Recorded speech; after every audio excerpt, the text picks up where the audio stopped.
Hello guys, अस्सलामु अलैकुम। Welcome to my channel MT production. So guys, आज की वीडियो में मैं आपको माई एसक्यूएल वर्क बेंच के बारे में बताऊंगा। तो चलिए वीडियो को स्टार्ट करते हैं।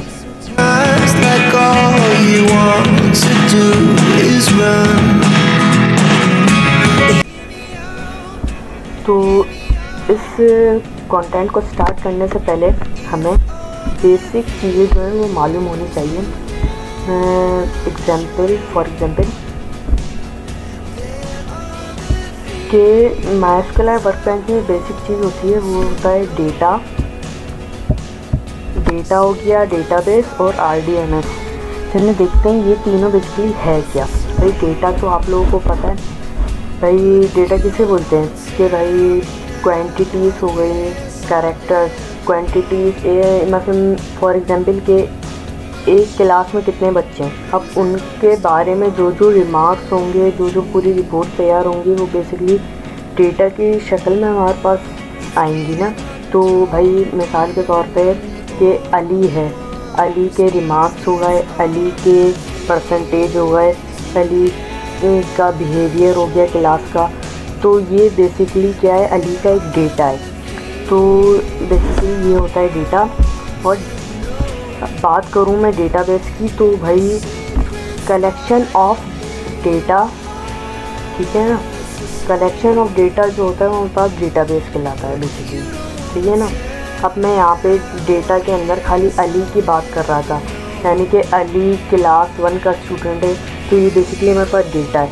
तो क्लास 1 के अंदर जितने भी स्टूडेंट्स आ जाएंगे ना, अगर हम उस स्टूडेंट्स के जो डेटा हैं वो कलेक्ट कर लेंगे, तो बेसिकली हमारे पास क्या बन जाएगा, डेटाबेस। सही है ना। तो फिर मैं आपको बताऊं कि RDMS बेसिकली क्या है। RDMS stand for relational database management system, यानी कि ये एक ऐसा सॉफ्टवेयर है जिसके ऊपर आप अपना डेटा मैनेज कर सकते हैं। जितनी भी क्वेरीज हैं वो आप मैनेज कर सकते हैं with the help of different functions, ठीक है। वो मैं आपको आगे की वीडियोस में बताता रहूँगा, सही है ना। तो चलें मैं अपने काम को अब स्टार्ट करने लगा हूँ। तो सबसे पहले हमने माइस्क्यूएल वर्क बेंच को डाउनलोड करना है। तो कैसे करेंगे, चलें मैं आपको बताता हूँ। सबसे पहले आपने क्या खोलना है, क्रोम ब्राउज़र, सही है।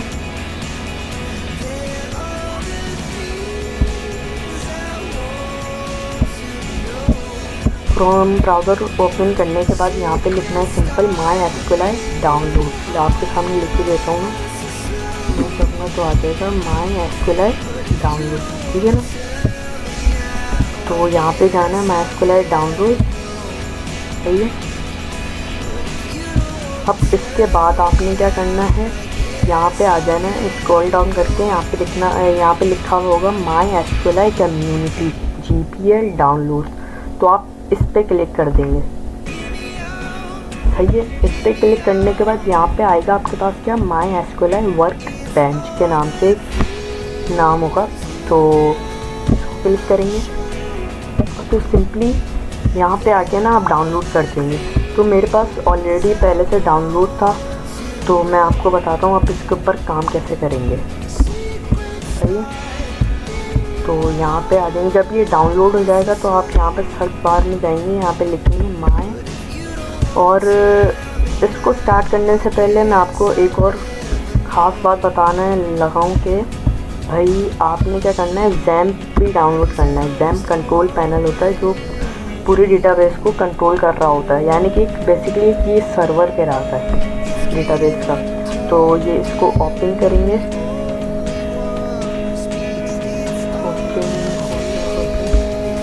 ओपन हो जाएगा ना। तो यहाँ पे जो अपाची है ना, इसको आप स्टार्ट कर देंगे, सही है। और अपाची को स्टार्ट करेंगे। अगर कोई एरर आएगा तो मैं आपको फिर दोबारा बता दूँगा होगा क्या, सही है ना। अब क्या करना है, हमने स्टार्ट कर दिया। अब आपने my SQL work bench open करनी है, सही है।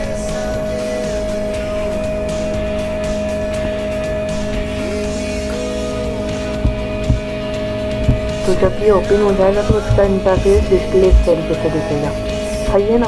अब आपने क्या करना है भाई, ये जो प्लस का आइकन है ना, इस पे जाना है, सही है। यहाँ पे अपने कनेक्शन का नाम लिखना है और मैं लिख देता हूँ कि स्टूडेंट के नाम से, सही है, के नाम से मैंने कनेक्शन का नाम लिख दिया। आपने ये जितनी भी चीज़ें हैं ना, ये हो गई, इनको बिल्कुल भी नहीं छेड़ना। आपने सिंपली यहाँ पे कनेक्शन का नेम लिखा और ओके का बटन दबा देना है, सही है। ये यहाँ पे आ जाएगा कनेक्शन और स्टूडेंट्स के नाम से जो है हमारा रूट बन जाएगा। तो उस पर क्लिक करेंगे, सही है।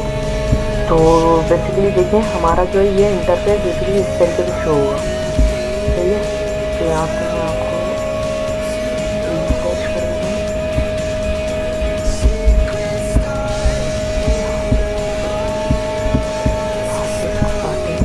यहाँ पे आ गया, सही है। अब आपने पहले क्या करना है भाई, सबसे पहले आपने बनाना है कि क्या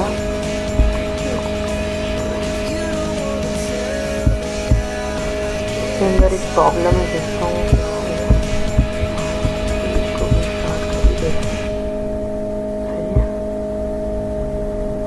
आपने इन दोनों को ना स्टार्ट करके रखना है, वरना इसके बगैर ना काम नहीं होगा, सही है। तो यहाँ पे हम लिखेंगे सबसे पहले क्या, हमने डेटाबेस बनाना है, तो उसकी कमांड क्या चलाएंगे, क्रिएट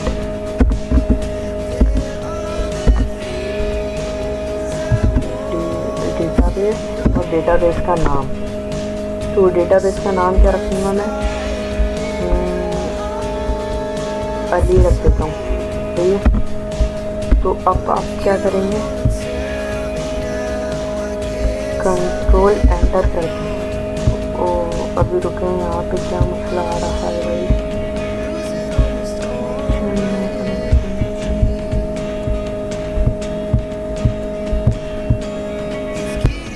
तो आपने करना क्या है, सबसे पहले यहाँ पे लिखना है क्रिएट डेटाबेस को क्रिएट करने का तरीका, क्रिएट डेटाबेस और डेटाबेस का नाम। तो डेटाबेस का नाम हम क्या रखते हैं, आलियान रख देते हैं, आलियान, सही है ना। अब इसको करने के लिए हमने क्या करना है, एग्जीक्यूट करवाने के लिए ये वाला जो है ना, एग्जीक्यूट की सिलेक्टेड पोर्शन, इसको आप क्लिक कर देंगे। तो ये जो है यहाँ पे ग्रीन कलर का जो है आपके पास शो हो जाएगा कि भाई ये एग्जीक्यूट हो चुका है। अब मैं आपको यहाँ पे जो है ना रिफ्रेश करके दिखा देता हूँ।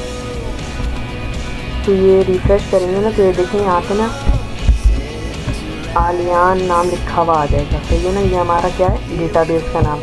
और इसमें ये एक बात अपने जहन में से निकल लेनी है कि भाई जब भी आपने डेटाबेस का नाम रखना है ना, हमेशा यूनिक रखना है।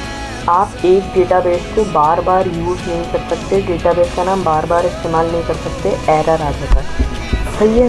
अब इसके बाद हमने क्या करना है भाई, यूज़ कमांड चलाएंगे, यूज़ आलियान, सही है। अब करना है हमने कंट्रोल एंटर किया, तो भाई यहाँ पे जो है ये भी कमांड सही हो गई, यूज़ आलियान, आलियान को हम यूज़ कर रहे हैं, सही है।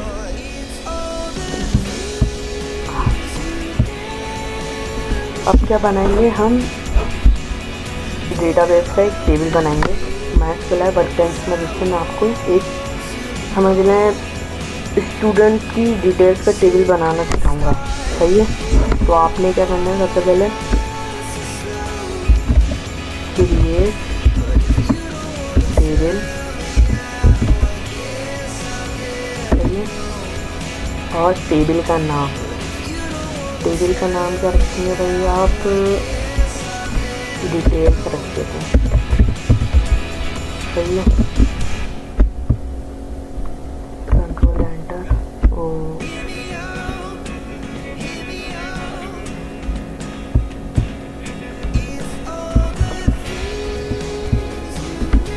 ये डिटेल्स के नाम से, और इसके अंदर जो है आप राउंड ब्रैकेट्स के अंदर जो है कॉलम्स के नेम देंगे। तो इसके अंदर मैं दे देता हूँ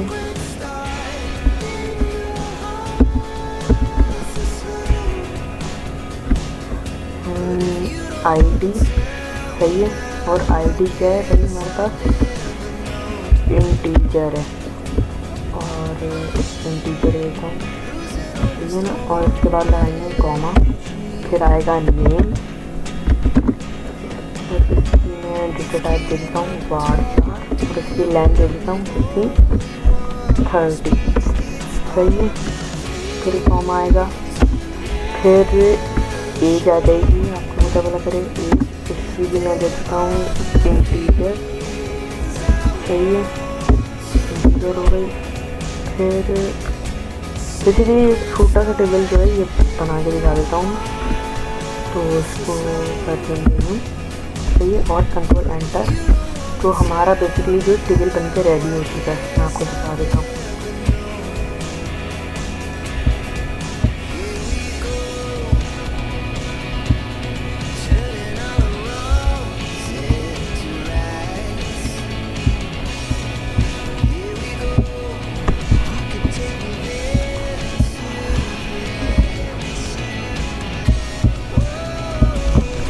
इतना करने के बाद आपने अब क्या करना है कि आपने इसके अंदर वैल्यूज भी डालनी है ना, जाहिर सी बात है।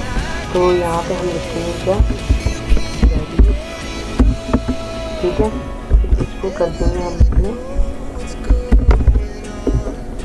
राउंड ब्रैकेट में, सही है। इसके अंदर आपने क्या देनी है वैल्यूज, तो पहली क्या है भाई, यहाँ पे हम दे देंगे आईडी हो गई, सही है ना।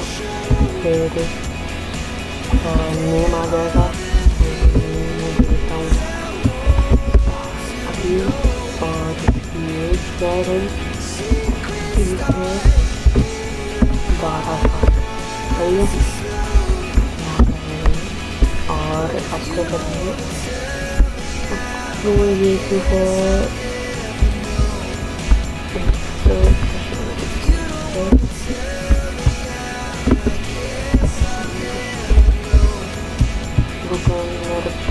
एक गलती हो रही है, वो देखते भाई। गलती ये थी कि हमने जो है कमांड गलत लिखी थी, इसलिए शो नहीं हो रहा हमारे पास। तो क्या है कमांड, इनटू टेबल का नाम क्या है भाई हमारे पास, डिटेल्स, सही है।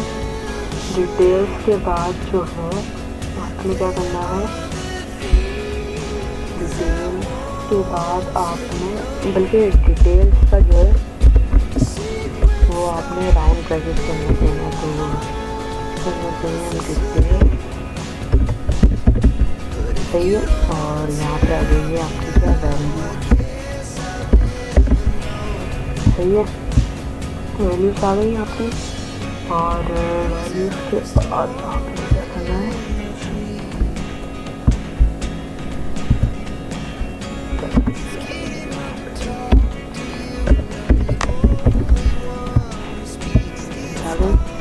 इतना हो गया, सही है ना। अब मैं आपको करके दिखा रहा हूँ 2 घंटे, तो ये जो है हमारा टेबल में जो है वो स्टोर हो गया होगा।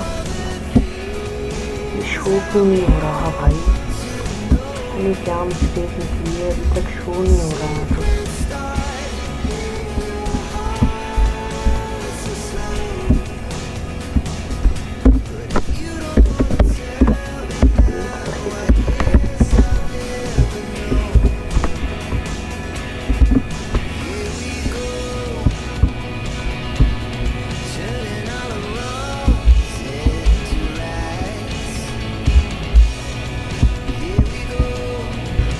तो भाई मिस्टेक हमारी ये थी कि हमने रिफ्रेश नहीं किया था। तो भाई यहाँ पे देख रहे हैं डिटेल्स के नाम पे जो है हमारे पास टेबल बन के आ चुका है। और ये जो आपके सामने मैंने डेटा डाला था अली का, तो डेटा भी हमारे पास ऑब्वियसली शो हो चुका है। मैं आपको दिखा देता हूँ, यहाँ पे आप क्लिक करेंगे तो बेसिकली ये देखें हमारे पास क्या डेटा भी शो हो गया। तो भाई इसी तरीके से ना मैं आपको एक और डेटा डाल के दिखाता हूँ। तो अब इसके लिए क्या करना है भाई, आपने यहाँ पे ये करना है, फिर यहाँ पे आपने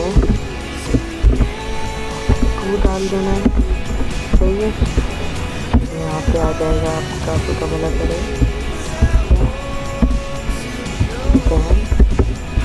फिर यहाँ पे कॉम आ जाएगा, फिर यहाँ पे आ जाएगा क्या 13 साल का हो गया, सही है। अब तो हमको इसको कंट्रोल एंटर करना है। डेटाबेस सिलेक्टेड,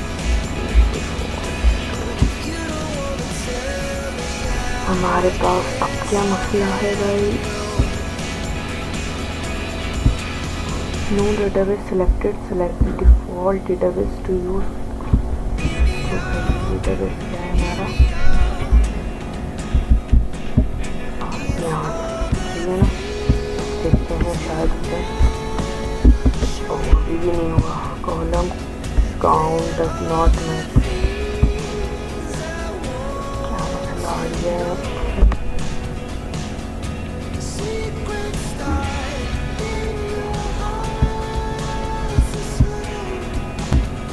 इसमें प्रॉब्लम ये थी कि है ना, हमने ना जो ये पहला डेटा डाला था ना, तो ये पहला डेटा डालने के बाद हमने एग्जीक्यूट कर दिया, तो इस वजह से जो है ये एरर आ रहा है।